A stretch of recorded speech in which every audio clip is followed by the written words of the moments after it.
여기 한국으로 인해 인생이 바뀌었다고 말하는 프랑스인이 있습니다. 그 프랑스인은 파리 올림픽에서 북한 선수단 숙소 청소를 담당하게 되고 북한 선수들을 만나면서 너무 큰 충격을 받게 되어 사연을 보내게 되었다고 하는데요. 대체 무슨 사연일지 오늘 사연 바로 알아보겠습니다. 안녕하세요. 저는 앙리입니다. 제 이름은 부모님이 지어주신 이름이 아니고 나중에 생긴 이름이에요. 왜냐하면 저는 태어났을 때부터 이름이 없었거든요. 제 부모님이 누군지도 모르고 어디서 태어났는지도 알 수 없어요. 그저 파리의 거리에서 자란 한 아이일 뿐이었죠. 제 첫 기억은 차가운 콘크리트 바닥에서 잠들던 순간이에요. 정확한 나이는 기억이 안 나지만 그때 저는 겨우 5살 정도였을 거예요. 어쩌면 6살이었을지도 몰라요. 하지만 그때 누군가 제게 5살로 보인다고 이야기했고 저는 제가 5살이라고 생각하게 되었죠. 주변에는 저와 비슷한 처지의 아이들이 몇 명 있었어요. 우리는 서로를 의지하며 살아갔죠. 하지만 그 생활은 너무나 힘들었어요. 배고픔과 추위, 그리고 두려움이 늘 함께 했으니까요. 밤이면 저는 종종 울었어요. 왜 나는 이렇게 태어났을까? 부모님은 왜 날 버렸을까 하고 생각하면서요. 아무도 제게 대답해주지 않았어요. 때로는 따뜻한 집과 사랑하는 가족이 있는 꿈을 꾸곤 했어요. 매번 현실로 돌아올 때마다 그 꿈은 더욱 멀게만 느껴졌죠. 6살 때부터 저는 소매치기를 배우기 시작했어요. 처음에는 정말 무서웠어요. 손이 떨리고 심장이 터질 것 같았죠. 하지만 곧 그것이 우리가 살아남을 수 있는 유일한 방법이라는 걸 깨달았어요. 우리를 이용해 돈을 버는 어른들이 있었지만 그들 덕분에 최소한의 음식과 잠자리는 보장받을 수 있었으니까요. 제 첫 성공을 아직도 기억해요. 분비는 지하철에서 한 여자분의 지갑을 훔쳤죠. 그 순간의 아드레날린과 두려움, 그리고 죄책감이 뒤섞인 감정을 어떻게 설명해야 할지 모르겠어요. 한편으로는 뿌듯했지만 다른 한편으로는 눈물이 났어요. 그래도 그날 밤 우리는 따뜻한 빵을 배불리 먹을 수 있었어요. 하루하루가 생존을 위한 싸움이었어요.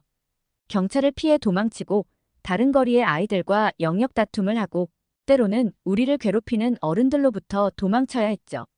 한 번은 다른 집단의 아이들에게 붙잡혀 심하게 맞은 적도 있어요. 그때 느낀 무력감과 분노는 아직도 생생해요. 하지만 그런 경험들이 저를 더 강하게 만들었다고 생각해요. 9살 때 처음으로 경찰에 붙잡혔어요. 그때의 공포는 아직도 잊을 수가 없어요. 차가운 감옥에 홀로 갇혀있던 그 시간, 저는 제 인생이 이대로 끝나는 건 아닐까 두려워했어요. 어둠 속에서 저는 계속해서 울었어요. 누군가 와서 저를 구해주길 바라면서요. 하지만 아무도 오지 않았죠. 다행히 제게는 신분 증명이 없었고 결국 그들은 저를 놓아줄 수밖에 없었어요. 그 경험은 제게 깊은 상처를 남겼어요. 그 후로 저는 더욱 조심스러워졌어요. 들키지 않고 살아남는 것, 그게 제 유일한 목표였으니까요. 그러던 어느 날, 제 인생의 전환점이 찾아왔어요. 12살이 되던 해 여름이었죠. 그날도 저는 평소처럼 소매치기를 하러 나갔어요. 에펠탑 근처는 항상 관광객들로 붐볐거든요. 특히 저녁 시간에는 소매치기가 더 쉬워지죠. 수많은 관광객들이 야경을 보기 위해 몰려들거든요. 저는 쉬운 표적을 찾아 이리저리 배회하다가 제 눈에 들어온 건 한 동양인 남성이었어요. 그분은 주변을 두리번거리며 휴대폰으로 지도를 보고 있었어요. 전형적인 관광객의 모습이었죠. 저는 조심스레 다가가 그분의 주머니에 손을 넣었어요. 심장이 빠르게 뛰었지만 이미 수백 번도 더 해본 일이라 손은 떨리지 않았어요. 그 순간 예상치 못한 일이 벌어졌어요. 그분이 갑자기 돌아서더니 제 손목을 잡은 거예요. 저는 깜짝 놀라 도망치려 했지만 그분의 손아귀력이 너무나 강했어요. 공포에 질린 채 그분의 눈을 바라봤을 때 저는 이상한 것을 발견했어요. 그분의 눈에는 분노가 아닌 따뜻함과 연민이 가득했거든요. 괜찮아, 도망가지 마. 그분이 서툰 프랑스어로 말씀하셨어요. 너 배고프니? 같이 밥 먹자. 저는 그 말에 완전히 당황했어요. 지금까지 저를 잡은 사람들은 모두 경찰에 넘기거나 때리려고 했거든요. 그분은 제 손을 잡고 근처의 작은 카페로 데려갔어요. 처음에는 의심이 가득했어요. 이게 무슨 함정인지, 아니면 더 나쁜 일이 벌어질지 몰라 겁에 질렸죠. 도망갈 기회만 노리고 있었어요. 하지만 그분은 정말로 저에게 식사를 사주셨어요. 따뜻한 크로와상과 코코아를 받아들었을 때 저는 눈물이 날 것 같았어요. 얼마 만에 따뜻한 음식을 먹어보는 건지. 입안 가득 퍼지는 달콤한 맛에 저도 모르게 눈물이 흘렀어요. 그분은 아무 말 없이 제가 먹는 걸 지켜보셨어요. 식사를 하는 동안 그분은 저에 대해 물어보셨어요. 처음에는 대답하기 싫었지만 그분의 진심 어린 관심에 조금씩 마음의 문을 열게 되었죠. 제 이야기를 들으신 그분은 깊은 한숨을 내쉬셨어요. 앙리야, 제가 이름이 없다고 말하니 그분이 제게 지어주신 이름이에요. 넌 이렇게 살면 안 돼. 내가 원한다면 내가 도와줄 수 있어. 그 말에 저는 쓴웃음을 지었어요. 도와준다고요? 어떻게요? 저는 아무것도 없는걸요. 신분증도 가족도 미래도 없어요. 그분은 진지한 눈빛으로 저를 바라보셨어요. 그래, 지금은 그럴지도 몰라. 하지만 우리가 함께 노력한다면 넌 새로운 삶을 시작할 수 있어. 그 순간 저는 뭔가 달라질 수 있다는 희망을 처음으로 느꼈어요. 동시에 두려움도 컸죠. 제가 아는 세상을 떠나 새로운 곳으로 간다는 건 너무나 무서운 일이었으니까요. 게다가 이 낯선 사람을 어떻게 믿을 수 있을까요? 그는 제게 자신은 김민수라고 말했고 봉사단체에서 있어서 저와 같은 아이들을 도와주고 있다고 이야기했어요. 제가 너무 경계하자 내일 저녁 6시에 다시 이곳으로 오면 또 빵과 우유를 사주신다고 했어요. 저는 다음 날 아침 일찍부터 소매치기를 시도했는데 허탕을 치고 말았어요. 하루 종일 아무것도 먹은 게 없어서 배가 고팠죠. 그러다 어제 만났던 김민수라는 아저씨가 생각났어요. 시간은 저녁 7시가 넘어 있었고 저는 그가 카페에 있을 것이라 생각하지 않았어요. 하지만 제 발걸음은 어느새 카페로 걸어가고 있었죠. 어제 그 카페에서는 김민수 아저씨가 있었고 활짝 웃으며 저를 반겨주었어요. 그때의 감정이 표현이 안 되는데 너무 이상한 감정이 들었고 눈물이 나올 것 같은 것을 꾹 참았어요. 그리고 다음 날, 또 다음 날에도 김민수 아저씨는 제게 빵과 우유를 사주셨고 저는 처음 받아보는 조건 없는 친절에 완전히 마음을 열게 되었던 것 같아요. 김민수 아저씨를 만난 지 일주일 정도 되었을 때 김민수 아저씨는 제 인생을 바꾸고 싶다면 아저씨를 따라 어디를 가자고 이야기했어요. 저는 고민이 되었어요. 김 아저씨의 제안을 받아들여야 할지 아니면 지금처럼 살아가야 할지 고민했죠. 한편으로는 새로운 삶에 대한 기대와 설렘이 있었지만 다른 한편으로는 알 수 없는 미래에 대한 두려움이 컸어요. 고민은 길지 않았어요. 저는 아저씨를 따라갔고 도착한 곳은 파리에 있는 한인 봉사단체였어요. 그곳에서 일하시는 다른 분들도 저를 따뜻하게 대해주셨어요. 그날부터 제 인생은 완전히 달라졌어요. 김 아저씨와 봉사단체 분들의 도움으로 저는 깨끗한 옷을 입고 안전한 곳에서 잠을 잘 수 있게 되었어요. 처음으로 따뜻한 보살핌을 받는다는 게 어떤 느낌인지 그때 알았죠. 하지만 모든 게 순탄했던 건 아니에요. 저는 여전히 불신과 두려움으로 가득 차 있었고 종종 도망치고 싶은 충동을 느꼈어요. 특히 처음으로 학교에 가게 되었을 때는 정말 힘들었어요. 글을 읽을 줄 모르는 제가 다른 아이들과 어울린다는 건 거의 불가능한 일처럼 느껴졌거든요. 첫날 교실에 들어섰을 때의 그 두려움과 혼란스러움을 어떻게 표현해야 할지 모르겠어요. 모든 아이들의 시선이 저를 향하는 것 같았고 제 옷차림이나 행동이 그들과는 너무 달라 보였어요. 수업 시간에 선생님께서 제 이름을 부르셨을 때 저는 그만 울음을 터뜨리고 말았어요. 다른 아이들은 웃었지만 저는 너무나 부끄럽고 두려웠어요. 그날 저는 학교를 뛰쳐나와 거리로 돌아가고 싶었어요. 익숙한 그곳으로 말이에요. 그때 김민수 아저씨가 제 곁을 지켜주셨어요. 앙리야, 넌 할 수 있어. 넌 강하고 똑똑한 아이야. 시간이 좀 걸리겠지만 반드시 해낼 거야. 그분의 따뜻한 미소와 격려의 말씀에 저는 조금씩 용기를 얻었어요. 밤낮으로 공부했어요. 글자를 읽고 쓰는 것부터 시작해서 덧셈과 뺄셈, 그리고 프랑스의 역사까지. 모든 게 새롭고 어려웠지만 동시에 흥미진진했어요. 특히 책을 통해 새로운 세상을 알게 되었을 때의 그 기쁨은 정말 말로 표현할 수 없을 정도였어요. 무엇보다 가장 어려웠던 건 제 과거와 싸우는 일이었어요. 여전히 밤에는 악몽을 꾸곤 했어요. 꿈에서 저는 다시 그 차갑고 위험한 거리로 돌아가 있었고 누군가가 저를 쫓아오고 있었죠. 그럴 때마다 저는 식은땀을 흘리며 깨어났고 한동안 잠을 이루지 못했어요. 사소한 일에도 쉽게 화를 내거나 두려워하기도 했어요. 한 번은 학교에서 친구가 장난으로 제 어깨를 툭 쳤는데 저는 반사적으로 그 아이를 세게 밀쳐버렸어요. 그 순간 저는 거리에서 싸우던 제 모습으로 돌아가 있었던 거예요. 그 일로 선생님께 혼이 났지만 더 큰 문제는 제 안에 여전히 그런 폭력성이 남아있다는 사실이었어요. 그럴 때마다 김민수 아저씨와 봉사단체 선생님들이 제 곁을 지켜주셨어요. 그분들은 제게 상담을 받게 해주셨고 천천히 제 마음의 상처를 치유할 수 있게 도와주셨죠. 앙리야, 내가 겪은 일들은 내 잘못이 아니야. 하지만 이제부터 내가 어떤 사람이 될지는 내가 선택할 수 있어. 라는 상담 선생님의 말씀이 제게 큰 위로가 되었어요. 14살이 되었을 때 저는 드디어 프랑스 국적을 취득할 수 있었어요. 그날 처음으로 제 이름이 적힌 공식 서류를 받아들었을 때의 기분은 정말 말로 표현할 수 없을 정도로 기뻤어요. 손에 든 그 작은 카드가 저에겐 새로운 삶의 시작을 의미하는 것 같았어요. 앙리 듀퐁이라는 이름으로 프랑스 시민이 된 거예요. 더 이상 그림자 속에 숨어 살지 않아도 되는 당당한 한 사람이 된 거죠. 그날 밤 저는 행복한 눈물을 흘리며 잠들었어요. 꿈에서 저는 햇살 가득한 들판을 달리고 있었어요. 더 이상 누군가를 피해 도망가는 게 아니라 제 미래를 향해 달리고 있었죠. 하지만 국적을 얻었다고 해서 모든 게 해결된 건 아니었어요. 여전히 저는 과거의 습관과 싸워야 했고 때로는 옛 생활이 그리워지기도 했어요. 거리 생활은 위험했지만 동시에 어떤 의미에서는 자유로웠거든요. 아무도 저에게 숙제를 하라고 잔소리하지 않았고 제가 하고 싶은 대로 할 수 있었죠. 한 번은 학교에서 친구들과 다툼이 있은 후 저도 모르게 그 친구의 지갑을 훔치려고 한 적도 있었어요.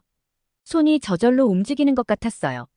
그 순간 김민수 아저씨의 얼굴이 떠올랐고 저는 간신히 제 자신을 멈출 수 있었어요. 그 이후 저는 정말 큰 죄책감에 시달렸어요. 제가 정말로 변할 수 있을지, 과연 이 새로운 삶에 적응할 수 있을지 의문이 들었죠. 그때 김민수 아저씨가 제게 해주신 말씀을 아직도 잊지 못해요. 앙리야, 내 과거는 내가 누구인지를 정의하지 않아. 중요한 건 내가 지금 어떤 선택을 하느냐야. 넌 이제 그런 삶을 떠났어. 그리고 난 내가 앞으로도 옳은 선택을 할 거라고 믿어. 그 말씀이 제게 큰 힘이 되었어요. 저는 더욱 열심히 노력했고 조금씩 제 자신을 믿기 시작했어요. 학교에서도 점점 친구들이 생기기 시작했어요. 처음에는 제 과거에 대해 이야기하는 게 두려웠지만 용기를 내어 털어놓았을 때 친구들은 오히려 저를 더 이해해 주었어요. 16살이 되었을 때 저는 처음으로 아르바이트를 시작했어요. 작은 카페에서 설거지를 하는 일이었죠. 처음 월급을 받았을 때의 그 뿌듯함은 잊을 수가 없어요. 그 돈으로 김민수 아저씨께 작은 선물을 샀어요. 커피 한 잔을 살 수 있는 금액이었지만 제겐 정말 의미 있는 순간이었죠. 김 아저씨는 그 선물을 받으시고는 눈시울을 붉히셨어요. 앙리야, 넌 정말 대단해. 내가 여기까지 올 줄 알았단다. 난 내가 자랑스러워. 그 말씀을 들었을 때 저는 처음으로 진정한 가족의 의미를 느꼈어요. 혈연 관계는 아니지만 김민수 아저씨는 제게 아버지 같은 존재가 되어주셨던 거예요. 그분의 따뜻한 미소와 격려가 있었기에 저는 이렇게 변할 수 있었던 거죠. 고등학교를 졸업 후 저는 대학에 가고 싶었지만 현실적으로 어려웠어요. 대신 저는 일을 시작했어요. 대단한 직업은 아니었고 모두가 싫어하는 청소부로 일했어요. 힘들고 고된 일이었지만 저는 자부심을 갖고 일했어요. 이제는 더 이상 누군가의 물건을 훔치지 않아도 되니까요. 정직하게 번 돈으로 살아가는 게 얼마나 뿌듯한 일인지 몰라요. 일을 하면서도 저는 공부를 멈추지 않았어요. 밤에는 독학으로 영어를 배웠고 주말에는 컴퓨터 강좌를 들었어요. 김 아저씨는 항상 제게 지식은 내 인생을 바꿀 수 있는 가장 강력한 무기라고 말씀하셨거든요. 그 말씀을 가슴에 새기며 저는 틈나는 대로 책을 읽고 새로운 것을 배우려 노력했어요. 19살이 되었을 때 저는 호텔 청소부로 파트타임으로 일을 하게 되었어요. 그곳에서 저는 다양한 국적의 사람들을 만났고 제 영어 실력을 활용할 수 있었죠. 때로는 힘든 손님들도 있었지만 저는 항상 미소를 잃지 않으려 노력했어요. 제 과거를 생각하면 이 정도쯤이야 아무것도 아니니까요. 일하면서 저는 종종 제 과거를 떠올리곤 했어요. 이 호텔에 묵는 손님들 중에는 제가 예전에 소매치기를 하려 했던 것 같은 부유한 관광객들도 많았거든요. 하지만 이제 저는 그들의 물건을 훔치는 게 아니라 그들이 편안히 쉴 수 있도록 도와주고 있었어요. 이런 생각을 하면 가슴이 뭉클해졌어요. 그러던 어느 날 호텔에서 일하던 중 한 손님의 지갑을 발견했어요. 안에는 현금이 가득했죠. 순간 옛날의 제가 떠올랐어요. 예전에 저였다면 주저없이 그 돈을 가져갔을 거예요. 솔직히 말하면 그 순간 잠깐 그런 충동이 들었어요. 하지만 지금의 저는 달랐어요. 저는 그 지갑을 바로 프론트에 가져다 주었고 결국 주인에게 무사히 돌려줄 수 있었어요. 그 손님은 너무 고마워하며 저에게 팁을 주려고 했지만 저는 정중히 거절했어요. 그저 제 일을 한 것뿐입니다. 라고 말했죠. 그때 저는 제가 정말로 변했다는 걸 깨달았어요. 그리고 이번에 정말 특별한 경험을 하게 되었어요. 올림픽 숙소단 시설 청소를 하게 되었는데 북한 선수단의 숙소도 청소하게 된 것이었어요. 처음 그 소식을 들었을 때 저는 좀 긴장됐어요. 북한이라는 나라에 대해 들어본 적은 있지만 실제로 그 나라 사람들을 만나본 적은 없었거든요. 게다가 그들은 보통 사람들이 아니라 올림픽 선수들이잖아요. 어떤 모습일지, 어떻게 대해야 할지 걱정되더라고요. 첫날, 북한 선수단 숙소에 들어섰을 때 느낀 분위기는 정말 특별했어요. 뭔가 긴장감이 감돌았달까요? 다른 나라 선수들 숙소와는 확실히 달랐어요. 복도에는 항상 누군가가 서 있었고 그들은 제가 지나갈 때마다 날카로운 눈빛으로 저를 쳐다봤죠. 청소를 하면서 가장 먼저 눈에 띈 건 방 안의 모습이었어요. 다른 선수들 방과 달리 북한 선수들의 방은 너무나 정돈되어 있었어요. 마치 아무도 살지 않는 것처럼요. 옷가지 하나, 개인 물품 하나 눈에 띄지 않았죠. 한 가지 예외가 있었어요. 각 방마다 벽에 걸려있는 북한 지도자들의 초상화였죠. 그런데 어느 날 제가 한 방을 청소하고 있을 때였어요. 갑자기 문이 열리더니 북한 선수 한 명이 들어왔어요. 그는 저를 보고 깜짝 놀란 듯 했지만 이내 조심스레 미소를 지었어요. 처음으로 가까이서 본 북한 선수의 모습이었죠. 안녕하세요. 제가 먼저 한국어로 인사를 건넸어요. 그 선수는 잠시 머뭇거리다가 작은 목소리로 대답했어요. 안녕하세요. 그의 목소리에서 긴장감이 느껴졌어요. 마치 누군가가 엿듣고 있을까봐 두려워하는 것 같았죠. 그때 저는 그의 눈에서 뭔가를 봤어요. 호기심과 부러움이 섞인 듯한 눈빛이었어요. 조선말을 할 줄 아시나요? 그가 조심스레 물었어요.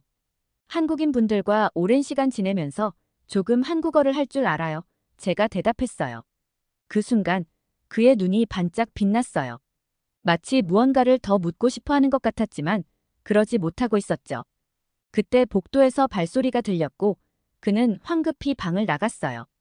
그 짧은 만남 이후로 저는 북한 선수들을 좀 더 주의 깊게 관찰하기 시작했어요.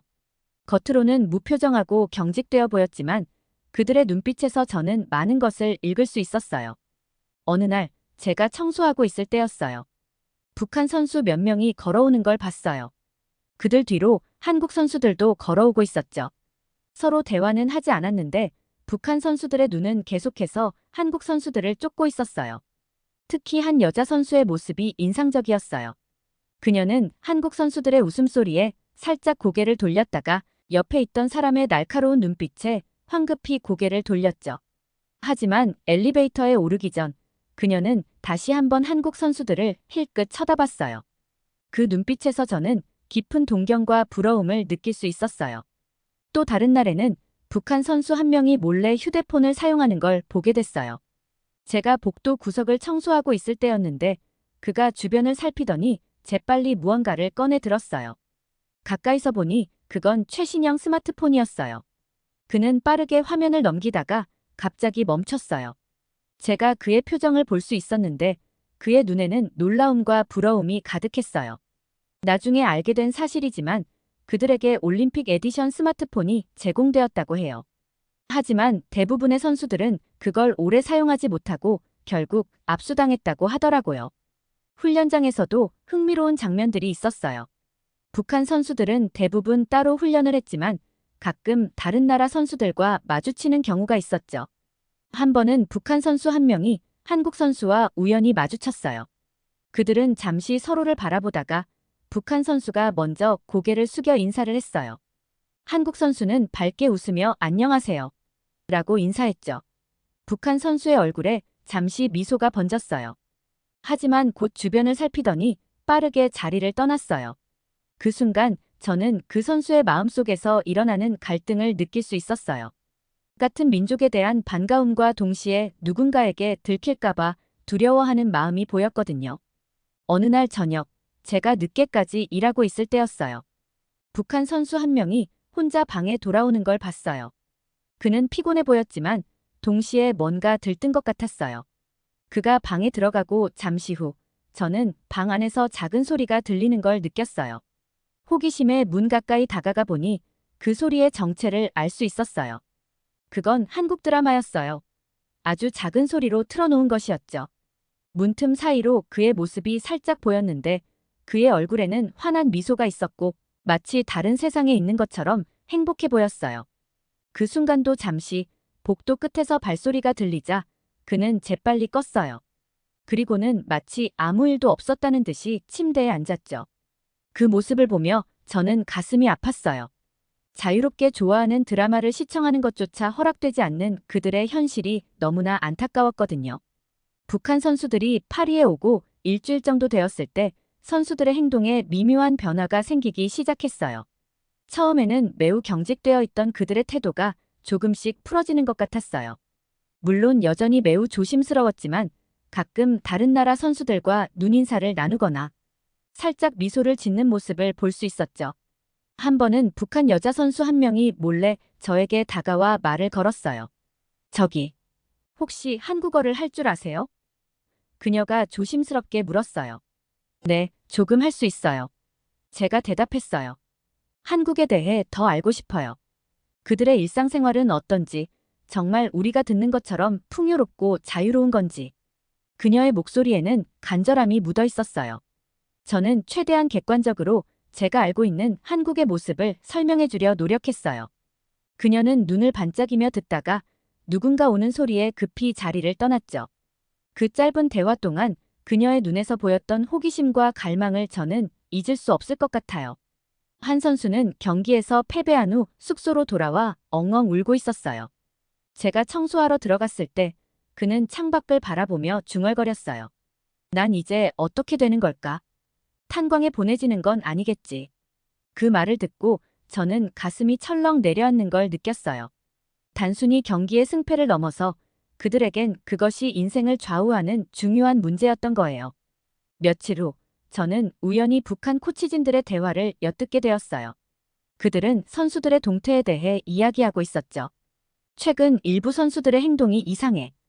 특히 한국 선수들과 접촉하려는 시도가 있어. 한 코치가 말했어요. 그런 것 같아. 어제는 한 선수가 한국 방송을 몰래 보다 걸렸어. 이대로 가다간 큰일 날 거야. 다른 코치가 답했어요. 그들의 대화를 들으며 저는 가슴이 덜컥 내려앉는 걸 느꼈어요.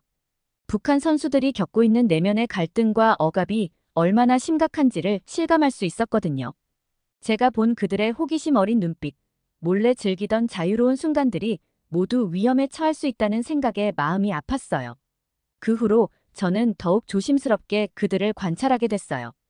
어느 날 한북한 선수가 훈련을 마치고 돌아오는 걸 봤어요. 그의 표정이 굉장히 복잡해 보였죠. 나중에 알게 된 사실이지만 그날 그 선수는 한국 선수와 같은 종목에서 경쟁을 했다고 해요. 그 선수의 방을 청소하러 갔을 때 저는 그가 창밖을 멍하니 바라보고 있는 걸 보았어요. 그의 눈에는 눈물이 고여 있었죠. 잠시 후 그가 중얼거리는 소리가 들렸어요. 우리는 왜 이렇게 살아야 하지? 저들과 우리는 뭐가 다른 걸까?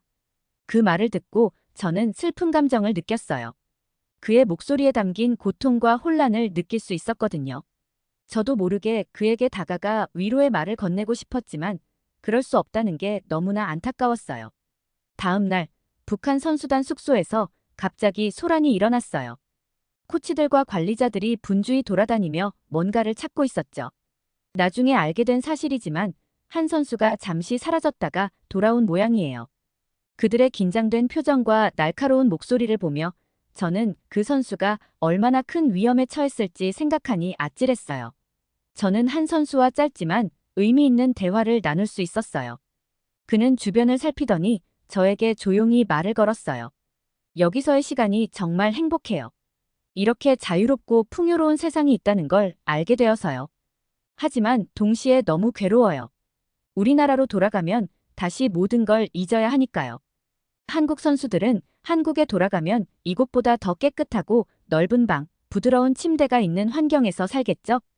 우리들은 이곳의 숙소시설과 음식도 모든 것이 대단해서 좋아했는데 다른 나라 선수들은 숙소와 음식에 불만을 가지고 항의하는 것을 보고 너무 놀랐어요. 저는 다른 것보다 매일 이렇게 배부르게 음식을 먹을 수 있다는 게 정말 부러워요. 그의 말에 저는 뭐라고 대답해야 할지 몰랐어요. 저는 용기를 내어 대답했어요. 희망을 잃지 마세요. 그 순간 그의 눈에 눈물이 고였어요. 그는 빠르게 고개를 돌리고 자리를 떠났지만 저는 그의 마음속에 작은 희망의 씨앗이 심어졌기를 바랐어요. 이 경험을 통해 저는 자유의 소중함을 다시 한번 깨달았어요. 제가 한때 거리의 소매치기로 살았을 때도 적어도 제 마음만큼은 자유로웠거든요. 하지만 이 북한 선수들은 육체적으로뿐만 아니라 정신적으로도 자유롭지 못한 삶을 살고 있다는 걸 알게 됐어요. 김 아저씨께 이 이야기를 전했을 때 그분은 깊은 한숨을 내쉬셨어요. 앙리야, 넌 정말 특별한 경험을 했구나. 그들의 상황이 안타깝지만 우리가 직접적으로 도울 수 있는 건 없어. 하지만 내가 본 그들의 모습, 그들의 꿈과 희망을 절대 잊지 마. 언젠가 그들도 자유를 찾을 수 있을 거야.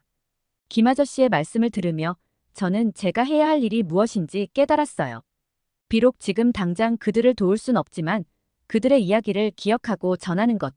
그것이 제가 할 수 있는 일이라고 생각했어요. 올림픽이 막바지에 접어들면서 지금 북한 선수단의 경계는 삼엄해요. 북한 선수단 내부의 긴장감이 더욱 고조되는 것 같았어요. 특히 메달을 따지 못한 선수들의 표정이 너무나 어두워 보여요. 선수들은 항상 감시자로 보이는 사람과 2인 1조로 움직이고 있고 모두 딱딱한 표정으로 걸어다니고 있어요. 처음에는 웃으며 인사하던 선수들도 점점 표정이 굳어 있고 긴장된 목소리로 제게 인사하고 지나가는 선수들도 있어요. 그 모습을 지켜보면서 안타까운 마음이 들어요. 제 인생이 바뀌었듯이 그들의 인생도 언젠가 바뀔 수 있었으면 좋겠어요. 그들의 이야기를 많은 사람들에게 전하는 것이 제가 할 수 있는 일이라 생각해서 사연을 보내게 되었어요. 그리고 제 인생을 바꿔주신 한국에게도 감사하다는 말을 전달하고 싶었어요. 제가 김민수 아저씨를 만나지 않고 여러 한국 봉사자분들을 만나지 않았더라면 제 인생을 달라지지 않았을 거예요. 이번에 숙소단 청소를 하면서 제가 겪은 북한 선수들뿐 아니라 여러 사람들이 한국이란 나라를 부러워하고 칭찬하는 것들을 들었어요. 올림픽 관계자들 중 한 명은 이번 파리 올림픽으로 인해 프랑스보다 한국의 위상이 높아졌다는 이야기를 하는 사람도 있었죠. 저도 모르게 속으로 그를 비웃었어요.